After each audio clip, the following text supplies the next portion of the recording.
Face Dior, sachant que j'ai jamais testé cette marque. Et on commence avec le fond de teint. Un fond de teint glowy, donc totalement ma vibe. Rien que de là, je vois qu'il est glowy de ouf. Je connais pas trop le fond de teint, je vais en mettre un tout petit peu au début. Waouh, très lumineux déjà. Ah déjà, je pense que c'est pas du tout un fond de teint fait pour couvrir les imperfections. J'étais là, je me disais, mais c'est pas un fond de teint, c'est bizarre. Et en fait, c'est un fluide sublimateur éclat. En fait, c'est un peu comme une base glowy. Il me fait penser aux deux là. En tout cas, niveau glowiness, il y a du glow. Attendez, je mets l'anti-cerne parce que j'ai pas du tout d'anti-cerne Dior. Ensuite, j'ai ces produits-là. En fait, c'est pareil, c'est des illuminateurs spectaculaires. Donc, je me dis, cette teinte-là, en tant que bronzer, ça peut le faire, non?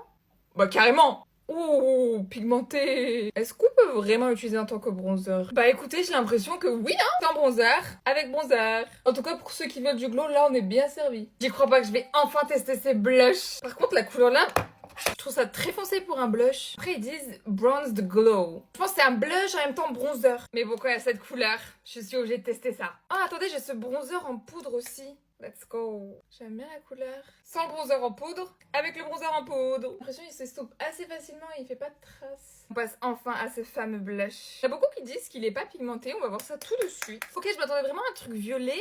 Mais c'est plus un mélange de violet rose. En tout cas, on peut pas dire que c'est pas pigmenté. Ouais, écoutez, j'aime beaucoup cette couleur, elle est trop mix. D'ailleurs, faites pas attention à mes lèvres, on dirait du crayon à lèvres, mais non, regardez.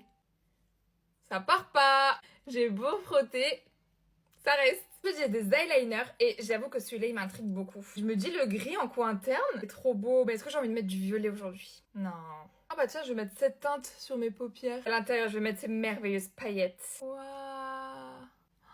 Oh mon dieu, les paillettes, elles paillettes à fond. Oh, mais j'aurais pu mettre celui-là aussi en tant que blush. Alors, j'ai peur de tout gâcher, mais je vais remettre du rose, du blush ici. Peut-être que ça soit beau. Oh, regardez. Oh, ça remet du glow. Sans, avec. Tester quand même les liners. Je vais m'en faire un tout fin au ras des cils. C'est vraiment histoire de tester. Il m'a l'air pas mal du tout. Par contre, pour les lèvres, j'ai plein de trucs. J'ai 3 gammes différentes. Celui-là, je rêvais de le tester. Ok, donc ça, j'ai capté. C'est un baume à lèvres, clairement. Ensuite, nous avons le Lip Maximizer. Est-ce que ça va gonfler les lèvres? Il est beau. Ah, je crois ressentir des petits picotements. Oh waouh, lui aussi il est beau. Ça brille. Et enfin la Lip Oil. Et j'ai bien envie de tester la plus foncée. Oh, ça c'est une huile à lèvres. Ça hydrate. Ah, j'aime bien, elle est bien épaisse. Attendez, je mets du mascara. J'ai pas celui de Dior puisque ma mère elle me l'a volé. Et voilà le résultat final. Attendez, je me rapproche comme ça, vous voyez bien tous les détails. C'est très beau, on est d'accord? J'adore. Les paillettes là, oh là là.